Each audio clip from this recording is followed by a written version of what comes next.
Hi, my name is Sonny Elliott, and I'm a member of the Board of Directors of Majority in the Middle. On behalf of our Executive Director and the rest of the board, I'd like to thank you for joining us today. If this is your first introduction to our group, welcome. Majority in the Middle hopes to improve our political and civic environment. We are trying to identify where partisanship and division exists and wondering if it needs to. And we are hosting a safe space for people who are interested in politics to gather in the middle without blame for being on one side or the other and without being asked to give up one's beliefs and priorities. A couple of housekeeping points as we get started. You've probably already noticed that this Zoom is in meeting mode, not webinar mode. So you do have the potential to be on camera or on mic. So take a minute and mute yourself if you haven't already. We want to spotlight the speakers, so they should be taking up the majority of your screen. It's up to you whether you leave your camera on or off. The event is being recorded and will be available for viewing on our YouTube page sometime in the future. We have until 5 o'clock with our panelists, so let's get to it. Thank you. Representative Paul Marquart has served in the Minnesota House for 22 years. He currently serves as the chair of the Tax Committee and is the former chair of the Education Finance Committee. He is also in his 40th year of teaching social studies at the Dilworth Glendon Felton High School. He and his wife, Colleen, have 2 married children and 3 grandchildren. Representative Marquart has effectively authored and navigated important omnibus bills through the sometimes divisive legislature to successful passage.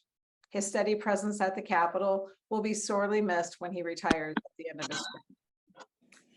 Senator Nelson has represented Rochester in the Minnesota Senate since 2010 and also in the House of Representatives. Senator Nelson is a former teacher and holds a Master's of Education degree from the University of Minnesota. She is currently the chair of the Tax Committee and past chair of the E12 Finance and Policy Committee. She and her husband have 3 adult sons and 2 grandchildren. She is known as a hardworking senator who reaches across the aisle to get things done. Thank you both for your service and for joining us today. Our moderator today is a current communications professional, a former reporter with more than 30 years of experience in TV news, and my fellow board member on Majority in the Middle board, Kim Inslee. Thank you, Sonny. And I want to say thank you to our 2 panelists, not only for being here, but for the work that you've done. An extraordinary session, and the 2 of you worked very hard, and you came up with an incredible bill by all accounts. Not everybody in attendance today knows the inner workings of how a bill like that comes together, so we want to get into that. And those who are listening in, feel free to ask questions in the chat. We hope, and we will get to those. But I want to start with a bill like this, which is hugely important. And Senator Nelson, I'll start with you. How does it begin to come together? You're the chair of the tax committee, you know this thing has to happen, and you're dealing in a divided legislature as of last year. So how does it start to come together? I think it starts to come together really, right at the beginning of session. We get all of our members' bills in, we hear those that we think we're interested in seeing passed. And for us, we also, because Chair Marquart and I had worked together in the previous year with the tax bill, we knew one another. I had confidence that both, I'll speak for myself, but I knew that Chair Marquart was a straight negotiator. I didn't feel that there would be partisan games, that type of things with ulterior motive. I think we both entered the discussion with a real desire to get the tax bill done. And the one thing we had to wait on, the Senate tax bill, was a little different than the House tax bill. That's why we have conference committees to get those together. But once we got that $4 billion global target from the governor, the majority leader, and the Speaker of the House, then we could really get to work and look, how can we take pieces of the Senate bill and pieces of the House bill and forge those together into that $4 billion of tax relief. And I think it did help, quite frankly, that we both had worked together before, I think, and that we trusted one another. And we knew the bills pretty well. And we also knew our caucuses pretty well. I knew things that would not pass that would not pass a conference committee in the Senate. And I'm sure Chair Marquart knew things that maybe I'd have in my Senate bill that would not pass with his colleagues too. But that's how you start, is you got to get that, you got to have a good relationship, and then you hopefully have some history together of working across the lines to get things done. And then you got to get that global target and then sit down and meet. Yeah, I want to get into that trust piece, because this is majority in the middle, and we want to create a space where people can have more trust in working with each other. Representative Marquart, so given that background, I kind of picture you with X's and O's on a whiteboard. You know, we know this, we want this, we know they want that, this is going to work. This, I mean, how do you start winnowing down, you know, a certain amount going in of what will fly and what won't fly? Did you each have like a deal breaker, like something that you knew had to get in?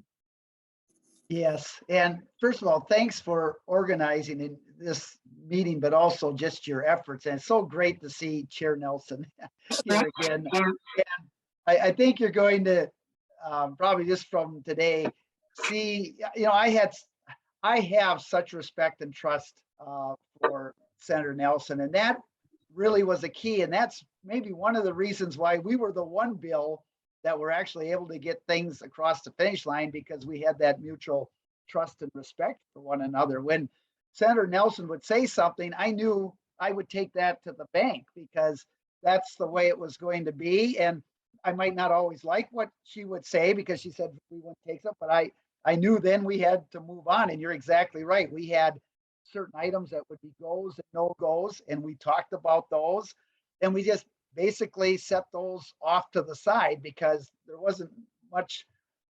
I knew my caucus wouldn't take certain things, and Chair Nelson knew her caucus would not take certain things. But you know, it actually probably started 3 months before that, when we're each developing our own bills and our own bodies. And so that kind of worked out, where I would meet with the DFL members on the tax committee and say, hey, what are your priorities for this year? I certainly have in my mind what are some priorities. I met with Chair Davids and asked what his caucus priorities were. And in the reality of things, it was maybe more local items for things that Greg Davids would bring forward, knowing that, you know, I had to serve at the will of our caucus, which may be different than what his priorities might be. But we tried to mesh them as much as we could. Met with the governor's office, Department of Revenue, you know, what are your priorities and so thing. And so then we kind of heard bills in those areas. So if there was something that really was not going to be something we would not consider, I would not hear that bill, just to save time in a very small window of time you have basically to hear a lot of bills. So we would put our bill together with all that input. I knew Senator Nelson was putting her bill together. And one thing that I think was really important is that when we got in and finally had our bills, is that we certainly had different priorities, but my big thing was to get results. And it wasn't, when Senator Nelson and I got together in conference committee, it wasn't a debate contest where we won by scoring points. It was, how can we get the results?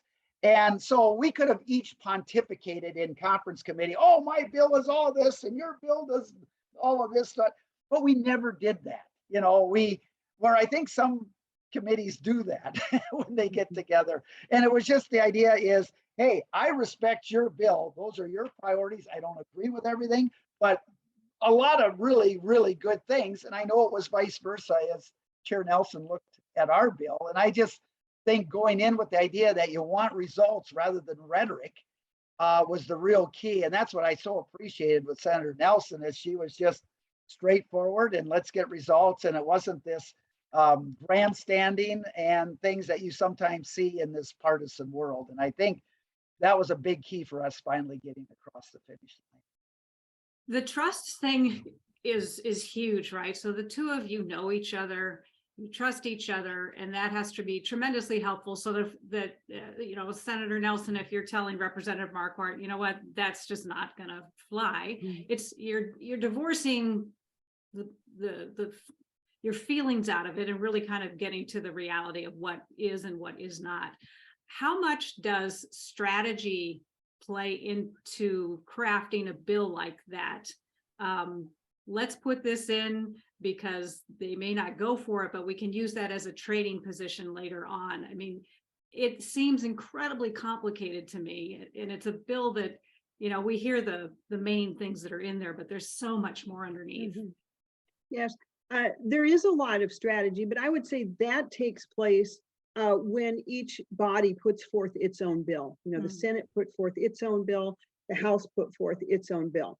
And then, but what we're talking about is what happens and how do you meld those two bills into one word for word exact bill that has the same revenue impact. In this case, it was $4 billion. And so I think one of the things that helped, and Chair Marquart touched on this, and neither one of us are point scorers. I don't like to do things to score political points. Now, I realize, you know, people do that in different venues, but I think by the time you get to conference committee, you know, you've already done that. You've already had those things on the floor. You've already put those things together. So it's really time to really fish or cut bait, so to speak. And so you really work with your chair across the aisle. And as the Chair Marquart said, you find those things that you agree upon. And I think all too often that's one of the challenges in serving in elected office. Sometimes we are too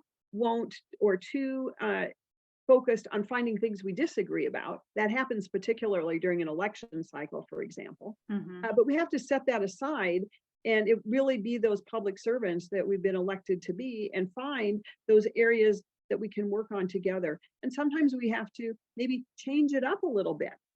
We did that on some of the local option sales tax bills. We knew where we needed to go. We knew there was a problem, but well, how can we get around that problem and make sure that we can still get what we need to get done here, but we're also going to respect the view of the other body and we're going to change things up. So you have to be flexible.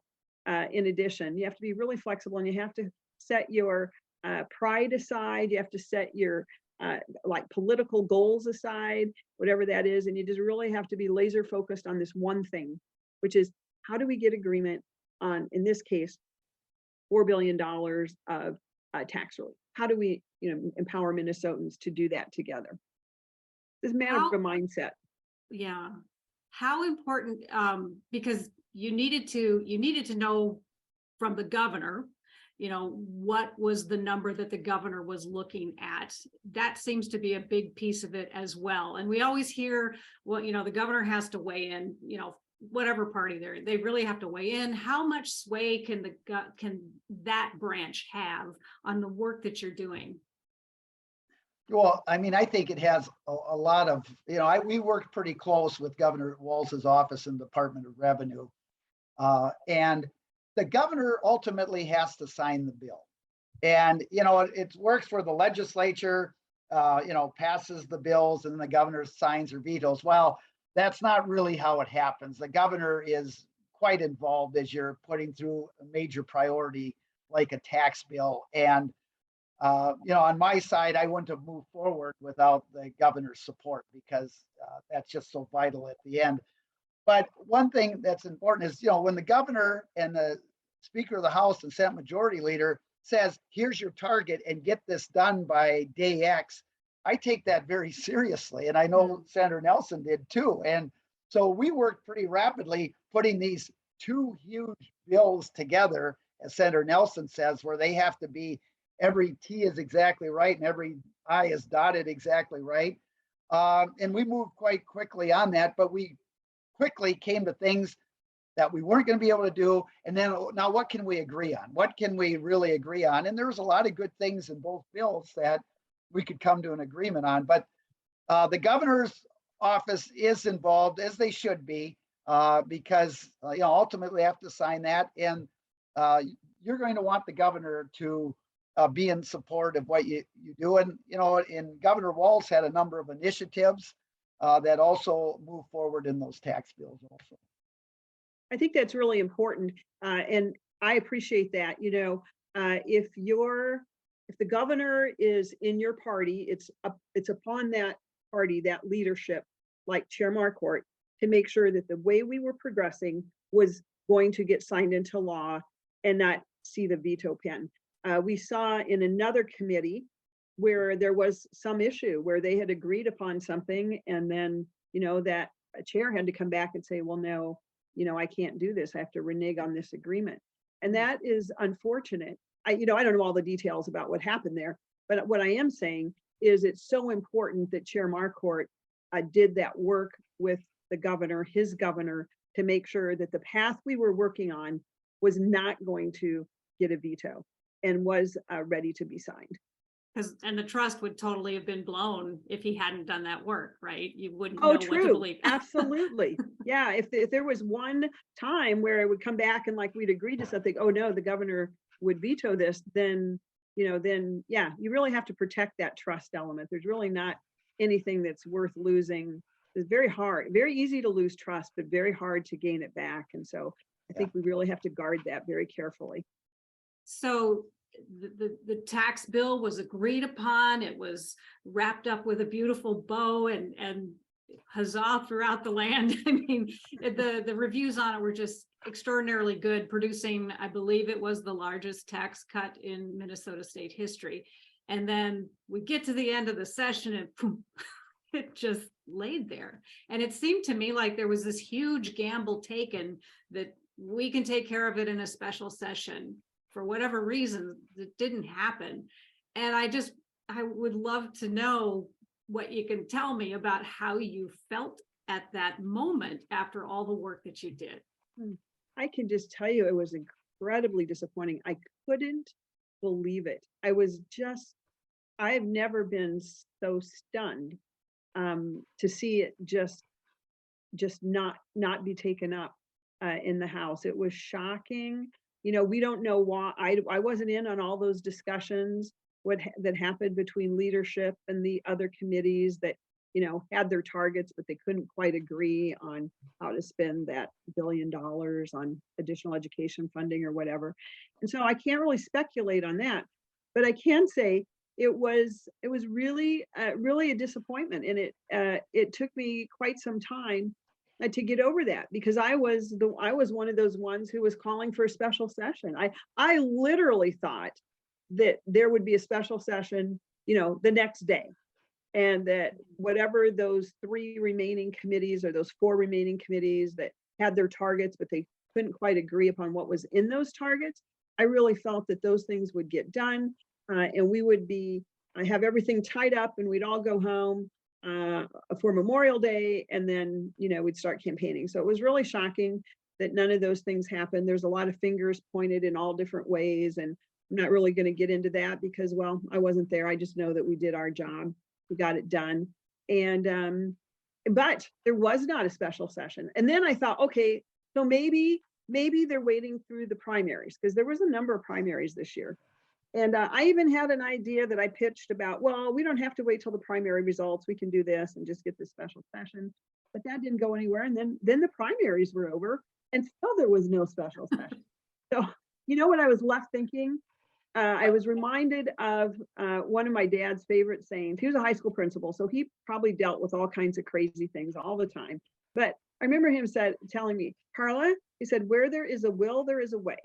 Well, clearly, there wasn't a will, because clearly the way was paved to get this tax bill done. I don't know about the others, but there just wasn't the will to get it done. And I'm sure there's fingers pointing all ways, and probably not even helpful to go into that. But what is hopeful now, looking forward, you really can't cry over spilt milk. You got to move forward. I'm really hoping to take the good work that Chair Marquart and I did together and move that forward in the next legislative session. I was hoping I'd be tax chair so I could lead that in the Senate. Well, I won't be tax chair. I hope we'll be tax lead. But we do know that Senator Ann Rest is the tax chair in the Senate. She has more experience on the tax committee than I do. We've got a great relationship. I'm really hopeful that we can move forward. She'll have to work with her new caucus, though. I mean, there's a whole host of new members too, but I'm hoping we can take the good work that we did together, that we had agreement on, and move that forward in short order, particularly because it'd be good to have an early action tax bill so that all of these conformity items, we've had 6 major tax conformity bills from the feds that Minnesota has not conformed with yet, and it'd make it much easier for Minnesotans if we could get some early action on some of those agreed upon tax proposals. Representative Marquart, you're in a unique position because you don't have to go back to the legislature, right? You don't have to deal with this next year. But I appreciate what Senator Nelson was saying about the path forward. So how do we avoid what happened? Think about what would be your recommendation to the person who sits in your seat this upcoming year? Yeah. Yeah. Well, you know what Senator Nelson said, it was disappointing. You know, in fact, we thought by kind of going out early, remember we held that press conference on that Saturday afternoon, Senator, and we thought that might, you know, we're both teachers and we kind of told everyone else, get your work done. We got our work done, get your work done, get it in on time and so forth. And we thought it might put a little incentive to get people to come together, but it didn't quite work out. And yeah, I'm not going into the politics as to what happened other than it was a huge missed opportunity to provide some very significant tax relief to folks around the state that would have benefited you know, families and senior citizens just tremendously. So moving forward, you know, it's of course on everything there's going to be a balance. So you're going to have a tax bill in the mix, and you're also going to have spending and investments in the mix, and that's going to be the whole thing here. So, you know, it's not going to, it won't occur where you'll just do a tax bill and nothing else before there's a, you know, a big agreement. But it would be nice to get everything done as quick as possible. But, you know, look into those. I mean, it's tough to say what we're going to have on a budget surplus coming forward. But the key is going to be, we have a chance to really fix some things with a budget surplus. And so, you know, we know it's childcare is a huge issue. Public safety is a huge issue. Education is a huge issue. Making taxes more affordable and cutting taxes is a huge issue. And I think you won't be able to just take one of those and say, hey, we're going to do that before the other. It's going to all be in kind of a global agreement, which I think is important that you do, because you have to, things don't occur in a vacuum. And I think it's really important when you look at, you know, how to help Win Minnesota get to all corners of the state and benefit people across the state.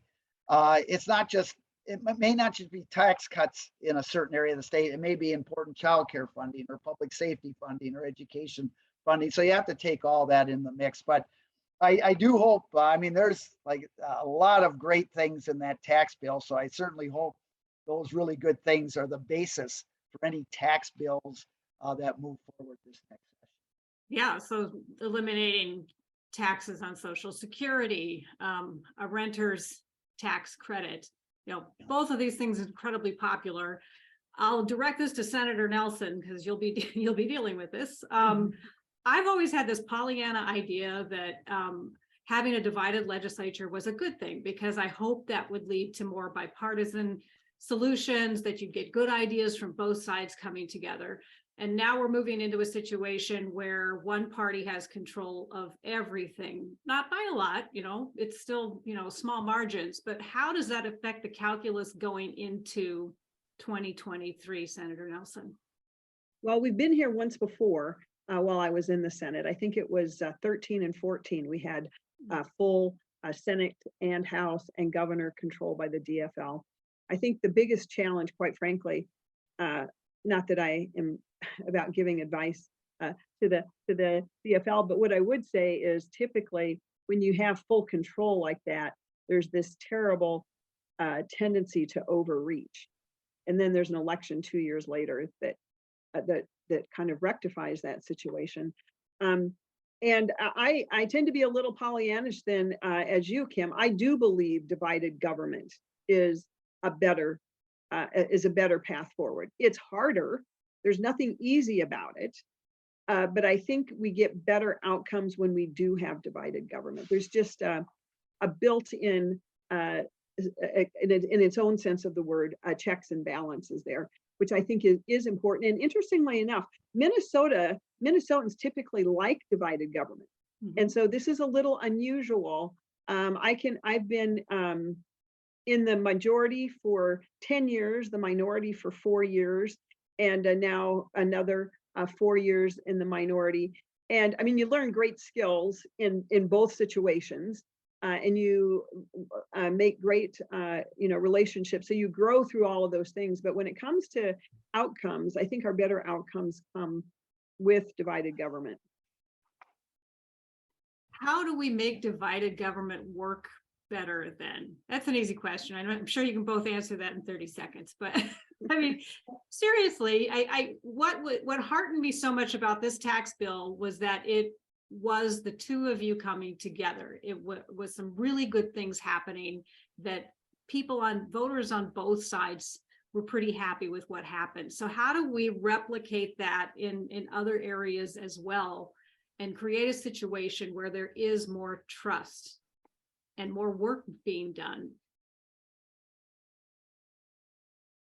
I'll jump in. Well, I mean, no, I mean, Minnesotans, that's what they want. They really want results. You know, they sit at the kitchen table and they worry about the cost of living. They worry about their childcare. They worry about their kids and if they're going to have a good school to go to. And how about higher education? Where are they going to go into the workforce? Are they going to go to college or technical college, whatever that might be? And I think we would be well off if we focus on those issues that impact people day in and day out. And sometimes I think we lose track of that. And on both sides, left and right, sometimes deal with issues that don't really involve a lot of folks. So I think the bread and butter issues on taxes and public safety and education and childcare, healthcare, those are the ones. And I think I think it's important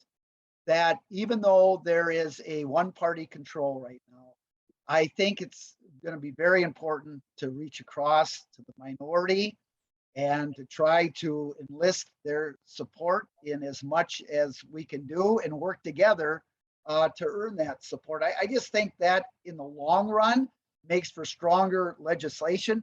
You look at some legislation that, you know, I look at one is the Ag to School credit that we did on a bipartisan basis. And a lot of times when they're doing bond issues in schools, they'll say, geez, well, you know, couldn't this be cut in the future?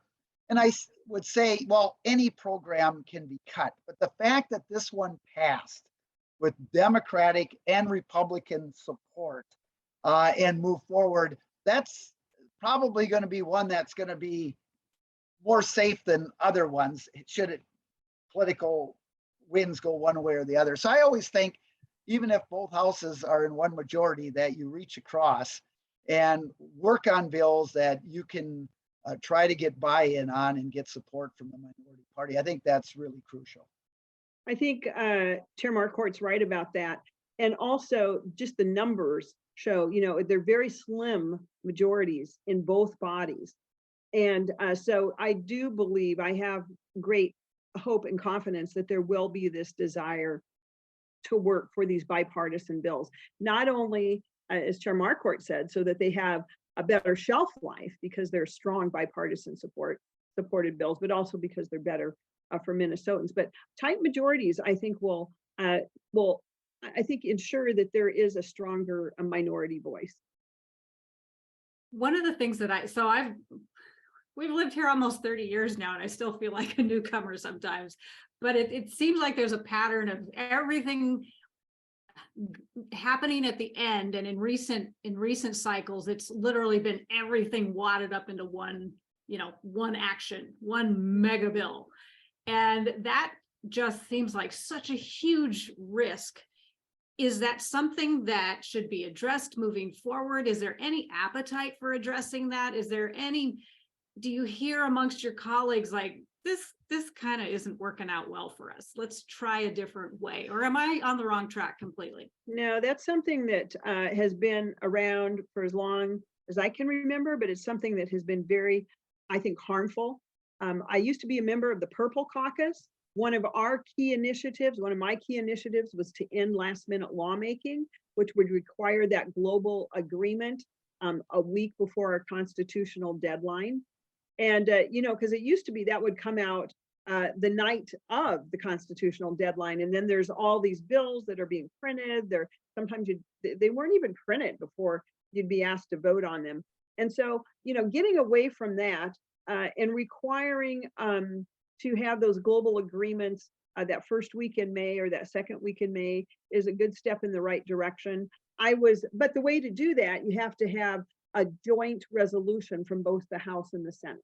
So that's something I've tried in the past, but we'll probably try to get that again, that, if we just have a joint resolution and we get that global budget target earlier, that will help a lot. But as we saw this year, we did get the global budget target, I think that first week in May. And so there were still issues. Now, people who who negotiate for a living have told me, they'll say, Carla, you have to understand this. As long as there's time on the clock, people are going to keep negotiating. Yeah. And negotiators are not going to give up until the clock, strikes midnight or is done. But that's why I think we need to move those deadlines up. So maybe that first week in May, that global agreement.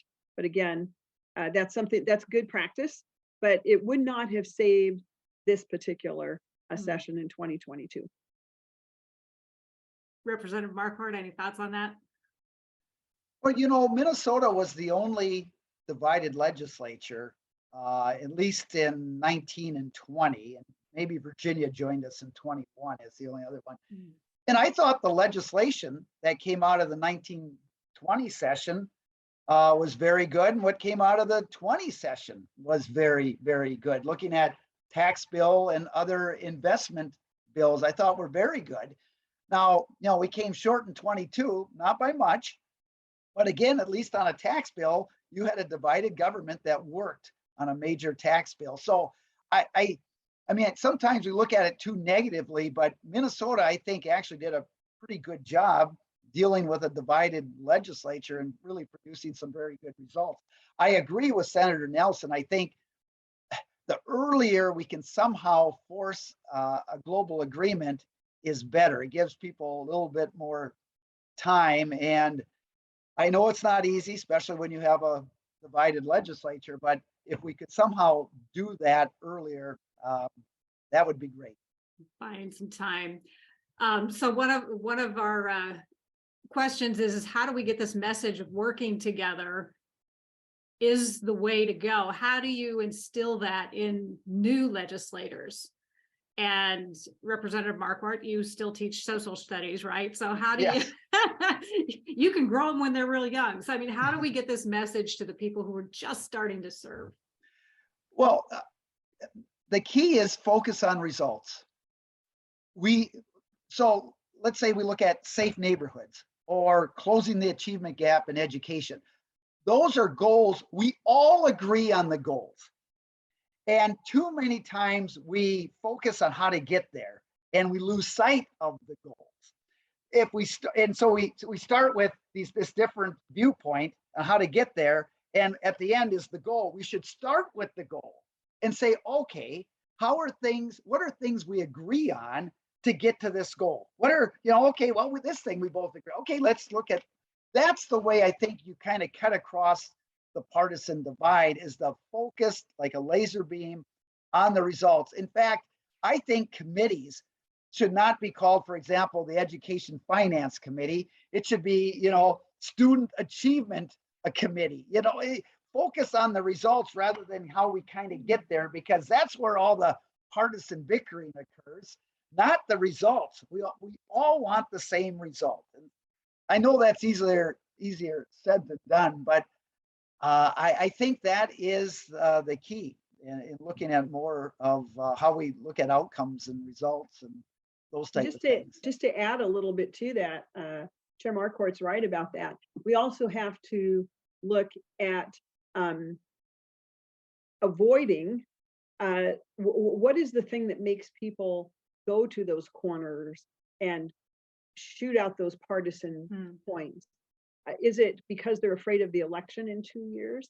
I think a lot of it also has to do with social media, and it's just getting those things out there, maybe those far right, far left things out there, getting the high fives or the way to go on that. And so I think we just have to really turn back to one-on-one personal relationships, having that goal in mind, begin with the end in mind.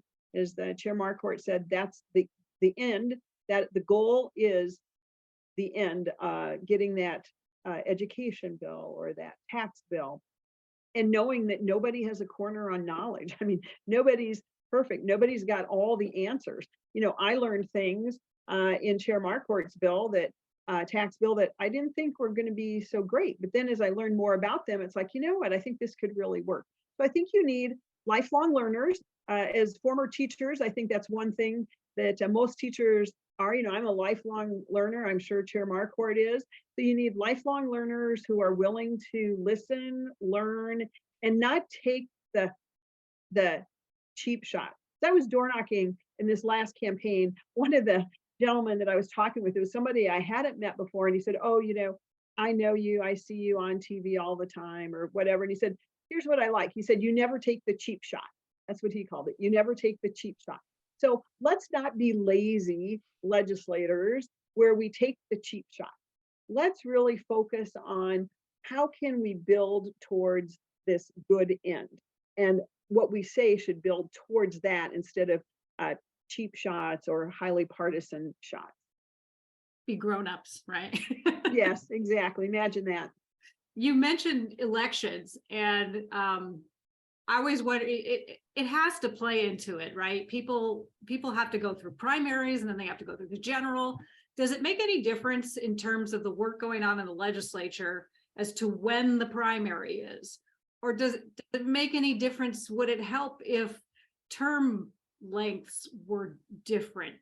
So like for the representatives don't have to run every 2 years, say maybe it's every 4 years. I mean, is that kind of reform something that would be helpful at all? I think our founders kind of had it right when they had it both ways. They have the House that has shorter term limits. They're a little bit more campaign focused. And then you have the Senate, which has longer term limits. I mean, longer limits between the election, no term limits. I might have said term limits. I mean, 2 years to the election in the House, right, and 4 years in the Senate. I think that really helps kind of build some stability, because I think you have to have both. So I think it's good. Now, having been a House member and a Senate member, I will tell you, I like those 4-year terms a lot better. But I think there's value in having the shorter terms in the House, closer to the people, closer to exactly what's being felt at exactly that moment. I agree. I do think the founding fathers had it right for the U.S. Congress and the framers in Minnesota. The 2-year term for representatives, I think they should, folks should be back before the voters every 2 years. It keeps you very much grounded. And for the most part, the Senate is, because they have the 2-year term, it's 2 and 4 and 4. So they don't have a lot of less elections, and their feet are kept to the fire also. And I think that's important. I don't think that, I mean, everything's always going to be a bit political, but remember back in October of 2020, we had a huge session that dealt with a bonding bill and some tax items. We got that done, if you remember, in the heat of an election right before the 2020 election. And so we can do things. I don't think the primary election time has any impact on what we do necessarily, quite frankly. And so it's just, I think things that Senator Nelson said too, you just have to respect people, you have to trust people, you have to realize that you don't have the only good ideas, and respect the other side's bills and their ideas and the ideas that they bring forward.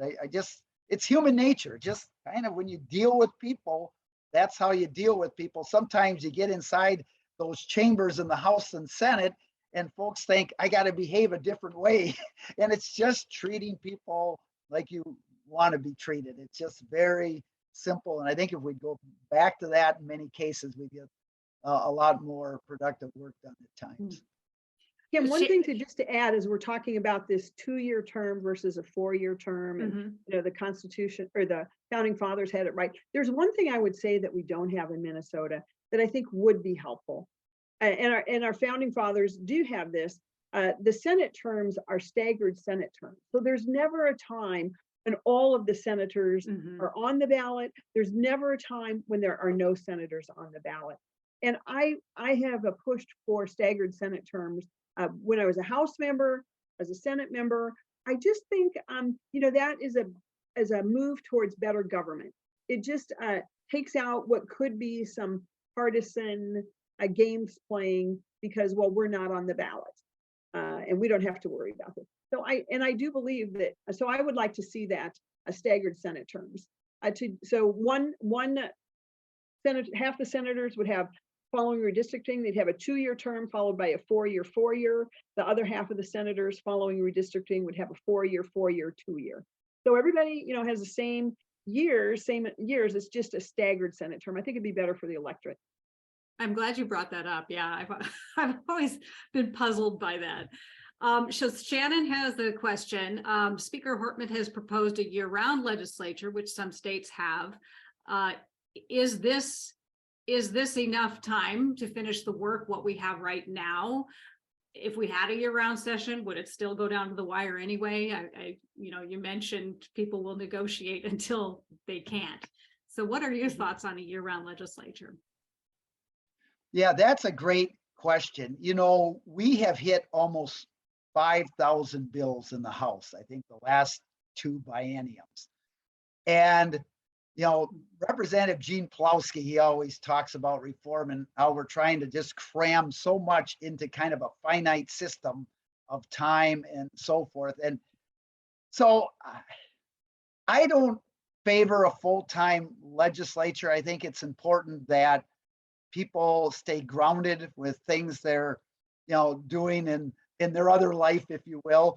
But I don't know if that's practical anymore, quite frankly. I mean, the state is becoming more complex. There's a lot more going on. There's more idea. I think citizens are more involved than ever, which is a great thing, but they are bringing more demands to the legislature. So, I mean, maybe there's some in between there where you maybe lengthen the time of when you adjourn, you go further into the year. I don't know, but it is becoming where if you really want to deliberate and hear bills in committee and give them due diligence, it gets to be a very small timeline. Once you come out of committees and start doing the omnibus bills and then moving to conference committees, it's pretty condensed at that point. And then you're trying to get a global agreement at the same time.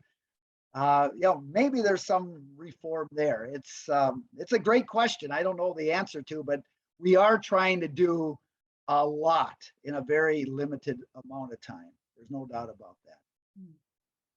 I would be hesitant to go forward with a full-time legislature. To your point, Kim, you know, people are going to negotiate till the last minute on the clock anyway. But I do think 2 things. I think if we had a full-time legislature, I fear that we would lose some of the boots on the ground closeness with our communities that we represent. And so I always look forward to those months when I spend most of my time at home and go up to the Capitol occasionally. During session, you know, I'm up there all the time, except coming home on the weekends when I can. And I think you miss a lot when you are not there with your constituents. So I would be skeptical of a full-time session. I do think it's true, though, that we are full-time senators and House members because I'm always working on legislative things. I've had 3 events today, and of course, I'm working on what legislation will look like tomorrow. So but I think there is this great value in being in district with your people on a more regular basis. And I know Chair Marquart must sense that too. No matter where you go, the grocery store, wherever you go, people are glad to see you and they might want to tell you something. And they might not take the time to reach out and send you an email or call you, but they'll tell you about it in the soup aisle, telling you about what's important to them, and you listen. So I would hate to take that away. I always wondered what it was like for you when you go grocery shopping. Takes a long time. I can imagine. Yeah, I can just see you in Target and people stopping you everywhere. So as we go into 2023, when does work start on the new tax bill? I mean, I'm sure there's informal, as you alluded to, but when does the works really start, and where do you see the challenges given the shift in the Senate? I think one of the big challenges in the Senate will be, first, I want you to know our tax conference committee was historic in that it had 5 former tax chairs, current tax chairs. According to historians at the Capitol, they'd never seen that before. So there's a lot of expertise there and a lot of relationship building. I do think that there's a whole host of new people in the Senate and the House. There always is, after redistricting, I think. And so I think there's just going to be a lot of new people which means that things might take a little bit more time. I'm hoping that more senior members feel comfortable in helping their newer members, like on the tax committee, kind of navigate through some of these things. But it will be challenging, but it's a long session. It's our longer session, but then there's a lot to do. We have our $52 billion biennial budget. We have a bonding bill. Of course, the tax bill's included in that. So there's a lot to do. And I understand there's more COVID relief funding as well. So I'm just saying there's a lot to do, a lot of new people. And I think a lot's going to fall on the more senior members to take the time and take a few new members kind of under their wing on the committee and help shepherd them through some of this. Yeah, I think you will see discussion start real soon. I mean, and there's going to be a strong, you've got Ann Rest, who's going to be a very strong chair. If Senator Nelson is the lead, she's was a strong chair and be a strong lead. So you're going to have experienced, good members in the Senate. While they haven't named anyone yet in the House, there's a lot of excellent, strong members on the tax committee that will be coming back. So I'm totally confident you're going to have a strong tax committee and strong tax chair there. So, they're going to be able to put things together. But as soon as you probably have a chair in the committee set up, they'll start meeting at least informally and then hit the ground running when they start hearing committees early January. Well, I know the numbers could be different based on whatever is happening in the economy, but would you use last year's bill as a starting point? It's like, here's something that was agreed upon. Is that a good blueprint going forward this year? I think it's a good place to start. I'm a little biased. Yeah, no, I think they're going to look at things that was in that bill. And that'll be a starting point. I mean, how much they put in, but it was things that were agreed on by both caucuses last year. And so I would see that as at least a preliminary starting point for moving forward. I have to ask you, Representative Marquart, your students, what do they think about all of this? They have a unique resource in the classroom. That would be exciting.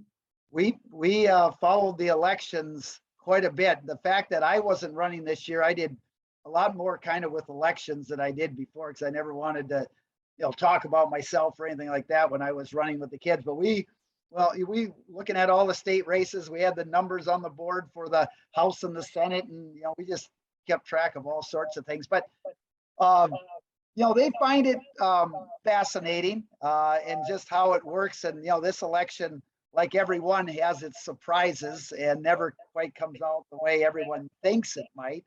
And so, no, it's interesting. And one thing I always tell them when we talk about how a bill becomes a law, I said, you see these 8 or 10 steps or whatever it is, but I said the most important step is not there. That is in each and every one of those steps. And that's the relationship between legislators and the trust and respect that you have with other legislators can make a big difference on a success or failure of a bill. And that's something they don't really realize. And we talk about various things on, how that can be accomplished. So that's always the key. And, as Senator Nelson would say, and instructing these first termers is get out there, work with both sides of the aisle, and make sure that one thing you have is your trust and respect with other members. That is the number one commodity you have, and you just have to really build those relationships with other legislators on both sides of the aisle.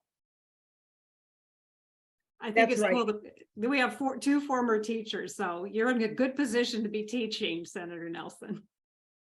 So I'm Yes.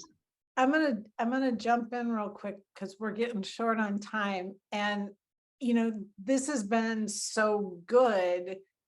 And I want to make it like mandatory for freshmen to see this. So I understand you're saying we have to get this message out. Or I mean, I'm saying we have to get this message out, and you're saying, well, it will happen. How does it happen? Because I don't see there being people having this conversation with freshmen as they come in. And Bring the food. Bring the food. bring the food. Okay. Food is that's good. Yeah. Bring the food. Hey, Have a food discussion, budget. bipartisan discussion.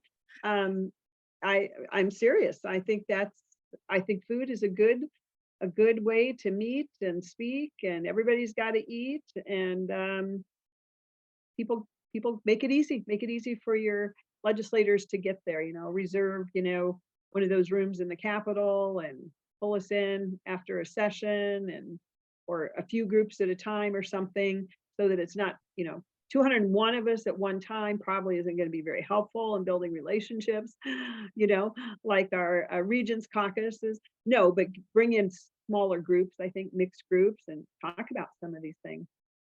And it's also the responsibility of the legislators to reach out to others. I mean, I think if you talk to a lot of legislators who have been successful, they will tell you the reason I is because I established good relationship and trust with other members. And if they hear that, I think it's incumbent that they go out and try to do this. And so if you're in a committee, strike up a conversation with somebody in your committee from the other side of the aisle on the House floor.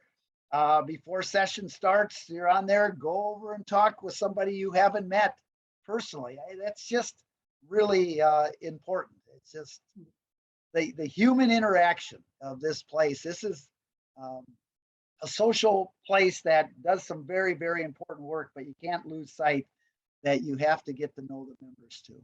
Well, Sonny and I are going to be working on some hot dish too, I think. To Senator Nelson's point. I would say though, very briefly, we've had a set of legislators come in 2020, and it was very hard to make those connections because of COVID. And so I think we're going to have to really kind of look at, they're not freshmen anymore, but I think they've missed a lot, and it is incumbent on me. I usually go around, to the offices and try and meet everyone. Well, you didn't really do that during COVID. Right. So I think we have some makeup work to do. Good point.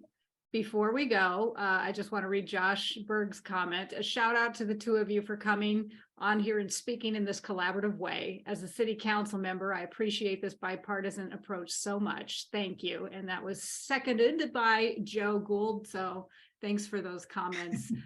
It's been such a pleasure talking with you. I really, really appreciate both Senator Nelson and Representative Marquart. I appreciate it. Enjoy your retirement. And I'll turn it back over to you, Sonny. Thank you. Yeah, and I did get a notification from someone saying, I'm really gonna miss Marquart. So Thank you. we still have, too. we still have you, Senator Nelson, but we will be missing Representative Marquart. So we do need to be respectful of everyone's time, our panelists. Unfortunately, we have come to the end of our hour. And I want to thank you both. We just did, but I just really am thankful that you would come in here and share your insights. And now I have to do a little pitch for us. One last thing to mention before we go. Today is Give to the Max Day. in Minnesota. So if you've enjoyed this conversation and would like to see more, whether in person or virtually, please go to givemin.org and help us raise some money to lower the political temperature. Learn about us more on our website, majorityinthemiddle.com. And then let's give a round of applause to our speakers today. Thank you.